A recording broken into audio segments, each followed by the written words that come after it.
lunch in a 10-minute set, for letting me also just let our hair loose in that music and let everything, it's really helped me sink in the atmosphere of this event. How about another big round of applause for her? But I don't have half the talent that you do, so I'll stick to what I do best, delivering speeches. Mr. Riza Goh, Vice President, National Council of Social Service. Mr. Kwong Tin Man, Chairman, Culture Community Services. Mr. Tony Tan, Chief Corporate Officer, Capital Land. Distinguished guests, partners of the mental health community, friends, ladies and gentlemen. A good evening to one and all. Now, it is really inspiring to be back at Beyond the Label Festival 2025. When I last joined you in 2023, I was extremely moved by the passion and the dedication in this community. And today, I'm even more heartened to see that spirit shining even stronger. More voices are joining the conversation, and the commitment to fostering mental well-being has really deepened over the years. Mental health is a shared responsibility. Look at the sheer number of partners, organizations, and individuals that are representing the people, public and private sectors today.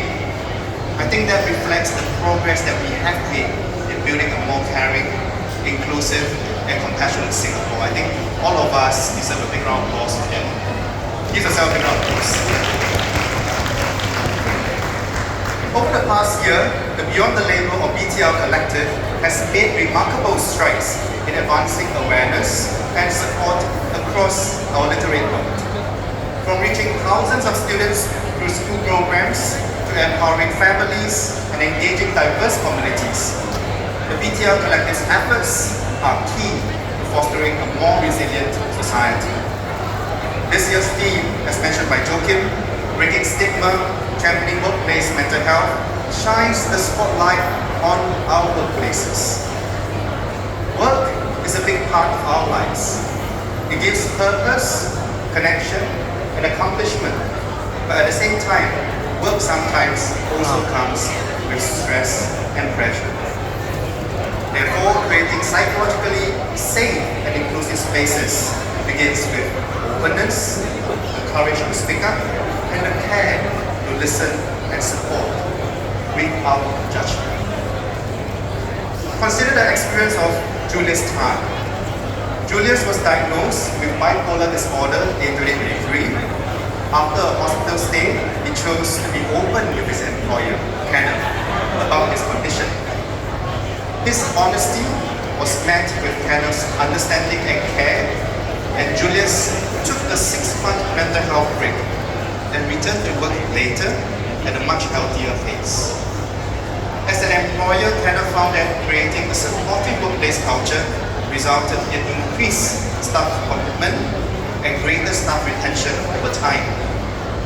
This shows the power of empathy in the workplace, not just for the individual, but for the entire organization. Yes, sir.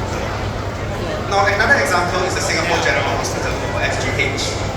Some 5,000 of their staff have been trained in psychological first aid, with a robust network of 300 peer supporters.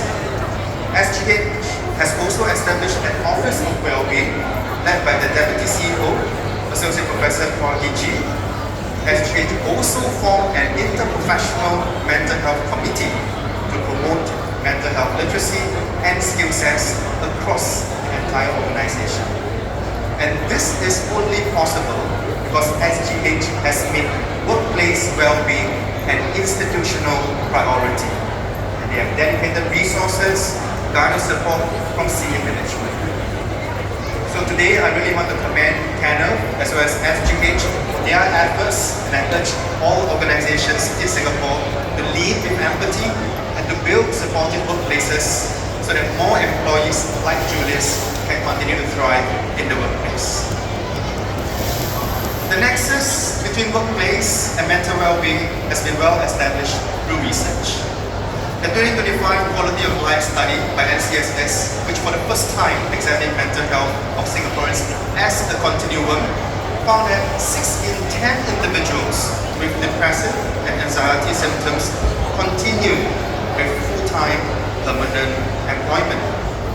Now, this highlights the importance of having mental health support at the workplace.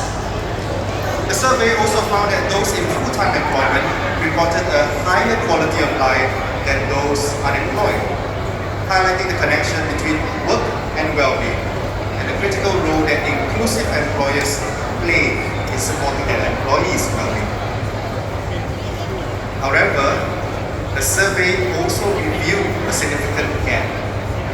7 in 10 unemployed individuals with diagnosed mental health conditions were unaware of employment support services. Now, there are actually many services like the Integrated Employment Services by the Singapore Anglican Community Services, Mindset Learning Hub by the Singapore Association for Mental Health, and the Octave Outpatient Rehabilitation Center by the Institute of Mental Health that provides skills training, vocational counseling, and job placement support for persons with mental health conditions.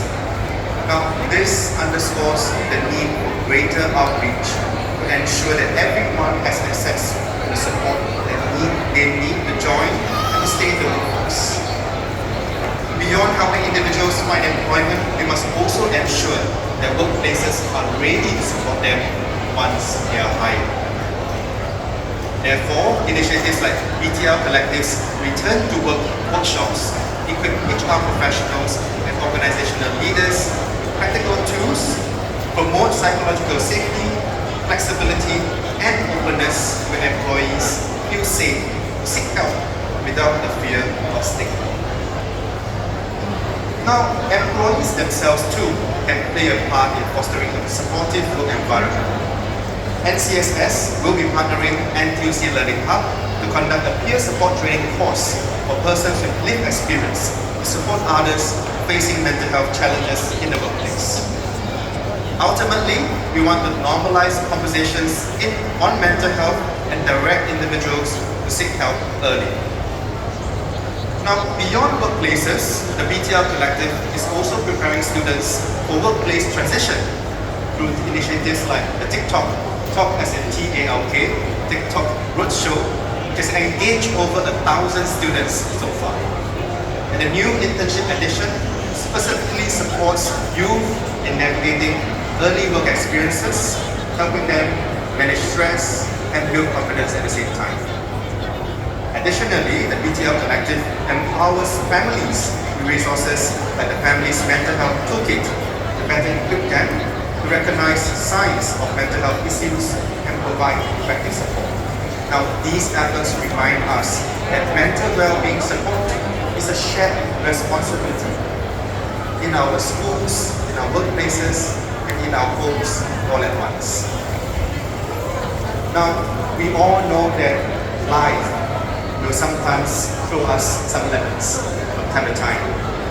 It is therefore also important that we do not turn to harmful ways of coping that could potentially lead to addictions. To that end, NCSS has also identified addiction support as a key priority area. Recognizing addiction as a serious mental health condition, NCSS has been actively supporting the national response to vaping. Serving as a bridge to the social service sector, NCSS is building the capability and capacity of agencies handling these cases as well. Now, to close, I really want to thank everyone who is involved in bringing BTL Fest 2025 to life. The BTL Collective, NCSS, Touch Community Services, partners, volunteers, BTL ambassadors, all of your unwavering commitment in shaping a brighter, more compassionate and resilient future for all, there has been nothing short of impressive. And I think that calls for one final round of applause for all of you. I also want to thank Retail Festival partner, Capital Land, for hosting us at this wonderful venue. And let us all come together to challenge stigma, reach out with empathy, and champion inclusive, mentally healthy workplaces. And I encourage all of us to explore resources via the First Stop for Mental Health, and by working together across schools, families, the community and workplaces, we can build a stronger and more inclusive Singapore, one where everyone is valued, supported, and I'm proud to try. Thank you, and I wish everybody a meaningful and inspiring time here at BTL Festival 2025. Thank you very much. Thank you very much.